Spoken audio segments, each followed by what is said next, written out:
Malam Bang. Malam Bang. Ya, Boleh boleh open cam Bang. boleh.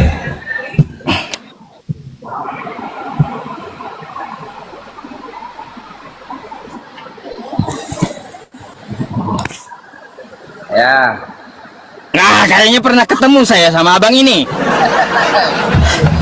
Pantas berteman ya teman-teman ya. Apa nih yang mau apa kabar dibahas? Ustaz? Alhamdulillah. Oh. Kenapa? Kenapa mantul Bang suaranya? Lagi Udah enggak. apa? Hujan. Oke. Kira-kira ada yang ditanyakan malam hari ini? Wah, ini judulnya Ustadz ini nih. Tema ini apa ini? Ketrigger Apa? judul. Apa itu? Ketrigger judul. Menurut Anda siapa penyesat? Nggak ada yang tersesat. Nggak ada Nah. penyesatnya. Baik. Sekarang saya mau tanya dulu. Siapakah Yesus menurut Anda? Tuhan. Ini nih penyesat ya. Bang Immanuel berarti penyesatnya ya. Mengatakan Yesus itu Tuhan, itulah penyesat ya. Nih, Nggak jadi gitu Ustadz. ini coba kita baca di kitab Anda. Penyesat. Boleh aku jawab Ustadz? Iya. Siapakah penyesat Oten? Adalah orang yang menyangkal isi Alkitab, yang membelokkan isi Alkitab. Itu penyesatnya Ustaz. Nah, coba mari kita baca kitab Abang ya. 2 Yohanes 1 Ya. nomor 7 ya. Sebab banyak Ya. penyesat sebab banyak penyesat telah muncul dan pergi ke seluruh dunia yang tidak mengaku bahwa Yesus Kristus telah datang sebagai manusia. Itu adalah si penyesat dan antikristus. Tadi abang bilang apa? Yesus Tuhan kan? Penyesat bang. Yesus itu manusia, bukan Tuhan. Ustaz, tapi di situ kan ada narasinya itu antikristus. Iya, antikristus. Penyesat itu Ustaz adalah antikristus, salah satunya ya. Nih, penyesat itu ya bahwa dia mengakui Yesus telah datang sebagai manusia ya. Yang tidak mengaku, Betul. yang tidak mengaku bahwa Yesus Kristus telah datang sebagai manusia, itu adalah si penyesat dan antikristus. Makanya saya tanya Anda tadi, Yesus itu sebagai apa bagi Anda? Tuhan kata Anda. Yesus itu manusia, Ya. Bang. Manusia. Abang lah penyesatnya. Hah? Yang bilang Yesus bukan manusia siapa? Lah, tadi abang bilang Tuhan. Betul. Dia juga manusia. Gak ada bang di sini tertulis bahwa Yesus Kristus itu adalah manusia dan Tuhan. Gak ada kayak gitu juga. Allah. Yesus berkata, anak manusia, ini Markus 9 ayat 31. Anak manusia, ia berkata anak manusia menyatakan dirinya itu, dia mengatakan anak manusia itu mengarahkan pada diri sendiri itu. Anak manusia itu merujuk pada Yesus. Anak manusia akan disesah dan dibunuh dan akan bangkit pada hari yang ketiga. Yesus berkata begitu. Ya iya. Jadi di sini bang jangan Anda tambahi teksnya. Nggak ada di sini dikatakan Yesus diakui sebagai apa? Sebagai manusia dan Tuhan. Jangan gitulah. Akui aja dia sebagai manusia, kan gitu. Diakui sebagai manusia, bukan Tuhan. Nggak ada masalahnya di situ dikatakan dia diakui sebagai Tuhan, nggak ada. Loh, kok jadi ustadz yang apa? Itu kan prinsip, kan ustadz pemahaman kami.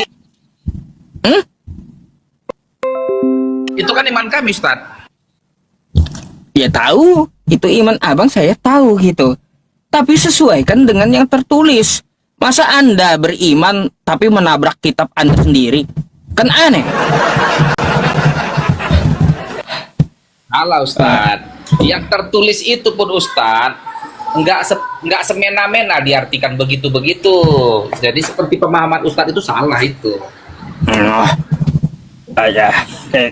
saya kan hanya membaca yang tertulis, Bang. Iya, Hmm. nggak begitu Itu. pemahamannya, ustadz. Salah lah. Salah. Bantahlah Bibelmu lah.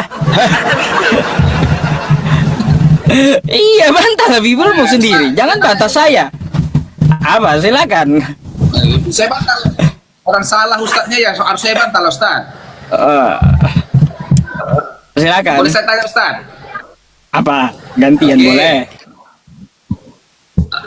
Ustadz, ada di apa di hadis? Tadi ada nih di hadis kan, dikatakan hadis 608 ya, Bukhari 608. Jika azan dikumandangkan, maka setan-setan akan lari terbirit-birit dan terkentut-kentut. Bagaimana mungkin setan terkentut-kentut? Yang kentutnya setan, Ustaz? Silakan, Ustaz. Demi zat jiwaku yang berada di tangannya, sungguh aku ingin memerintahkan seorang mengumpulkan kayu bakar. Kemudian aku perintahkan seorang untuk azan dan aku perintahkan seorang untuk memimpin orang-orang sholat. Sedangkan aku mendatangi orang-orang yang tidak ikut salat berjamaah. Lalu aku bakar rumah-rumah mereka. Demi zat jiwaku yang berada di tangannya, seandainya seorang di antara kalian mengetahui ia akan 608 kan, Bang? Bukhari ya? Salah itu ya, apa ya? Kayaknya itu ya, atau salah nomor saya ya. Jika azan dikumandangkan, setan akan lari terbirit-birit dan terkentut-kentut, kata Ustaz hadis. Bentar.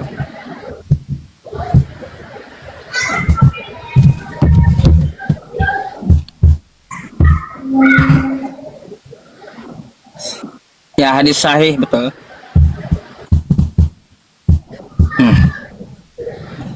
Apabila azan dikumandangkan, maka setan berpaling sambil kentut hingga dia tidak mendengar azan tersebut. Apabila azan selesai dikumandangkan, maka ia pun kembali. Apabila dikumandangkan iqamah, setan pun berpaling lagi. Apabila iqamah selesai dikumandangkan, setan pun kembali. Ia akan melintas di antara seseorang dan nafsunya. Kenapa, Bang? Apabila azan dikumandangkan, setan akan lari terbirit-birit dan sambil terkentut-kentut.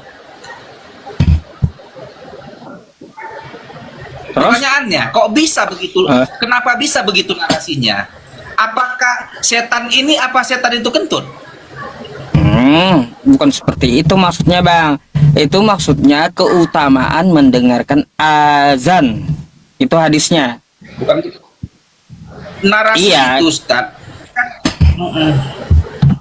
Jadi itu adalah bisa? keutamaan mendengarkan azan, ya. Jadi kumandang azan itu membuat setan itu kepanasan, makanya dia menjauh.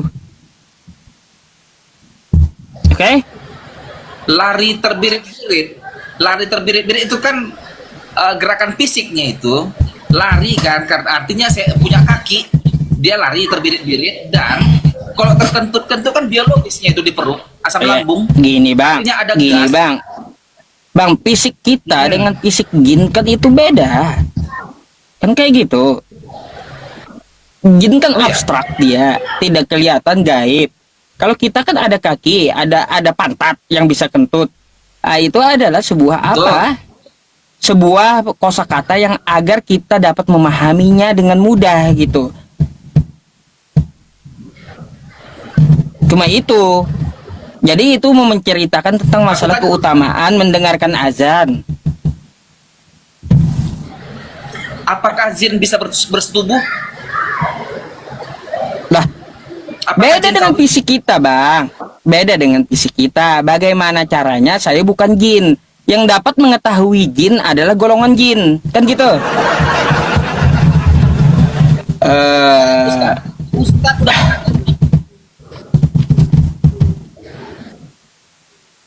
Ustaz udah pernah lihat jin? Lah, nggak pernah. Gaib, Pernah, jin itu Ustaz udah gaib. pernah lihat jin? Nggak pernah. Nggak pernah.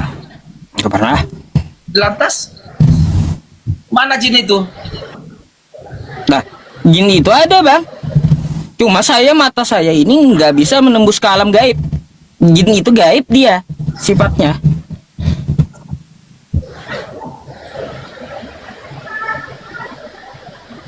Jin bisa bergelantungan? Jin bisa bergelantungan. Bergelantungan kayak gimana? Sedangkan saya kagak pernah melihat jin. Ayo. Jin itu di alam gaib, Bang. Yang namanya gaib itu tidak kasat mata gitu loh.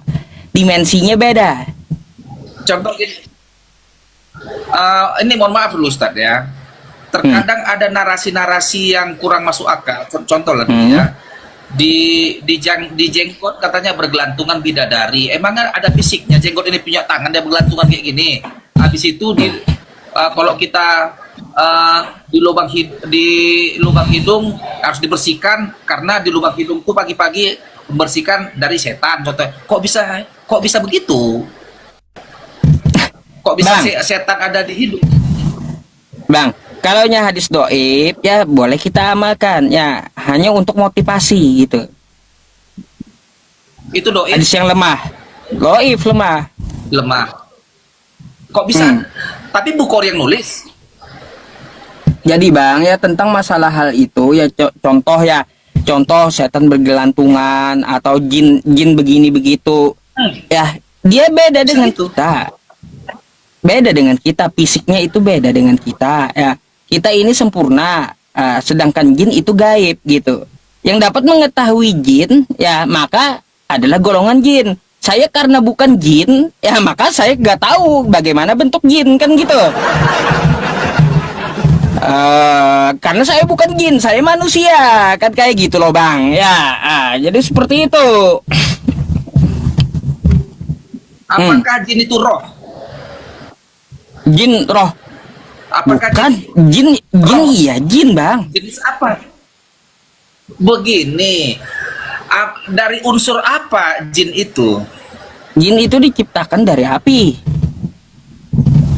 Jin dari api? Hmm. Api kan kelihatan. Berarti jin harusnya kelihatan. Tapi kan Allah mensifati dia makhluk yang gaib dari manusia. Gini Bang, lalu kayak Kristen Bang ya, lalu Allah menciptakan manusia itu dari tanah kan? Ya, Artinya tanah. terbukti dari tanah ya, ini di kitab Kristen. Artinya ketika kita mati, kita akan kembali ke wujud asli yaitu tanah. Artinya fisiknya itu kan kelihatan. Kalau kita berkata, kalau Ustadz berkata Al-Quran atau hadis apapun itu, bahwa jin itu dari api, kita kan tahu api kelihatan tuh warnanya biru.